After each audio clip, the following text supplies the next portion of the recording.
آرنج دستمو طلا اندازه کنسله. کلا ذهن سمت مادیاته و خودتون رو معرفی کنید لطفا. ساناز هستم، تتو آرتیست. سلام، من علیرضام و آرایشگرم. چه پسری کنسله؟ پسری که دوندی کافر رو بگیره، پسری که واسم خرج نکنه، پسری که زیاد گیر بده. چه دختری کنسله؟ دختری که اهل دراگ و دیرینگ باشه، دختری که دهنش ببخشید هر حرفی تو دهنش در بیاد، کنسله. آخرین بار چرا کات کردی؟ مثلا تو رابطه نبودم چون پسری در حد خودم پیدا نکردم. بهم خیانت شد و شما خودت همچین عاشق دهنسوزی نیستی که میگی کسی در حدم نیستا.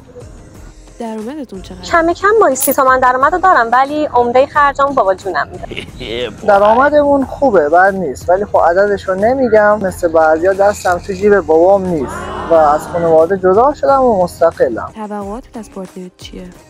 اگه از موج تا آرنج دستمو طلا اندازه کنسله. اگه قصدشون ازدواج نباشه که کلا کنسله. توقع زیادی ندارم ولی اون چیزی که توقع دارم خب کم گیر میاد. فقط اینکه اون درک و شعوره باشه، در واقع آدم باشه. عزیزم دوست پسر جبران عقده‌ای تو خونه بابا نیست که تا اینجا تو طلا بندازه ها. من اصلا بغلتو میشینم بعد 2 میلیون بریزی به حسابم. شخص مقابلتون چه نمره‌ای میدین؟ و حاضرین باش باشین؟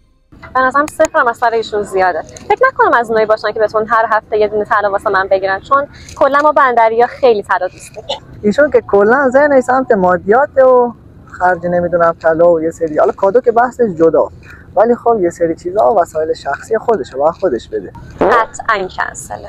خب ایشون که حالا منو کنسل کنه یا نه برام فرقی نمیکنه، چیزی از من کم نمیشه. بالاخره هر کسی یه نظری داره.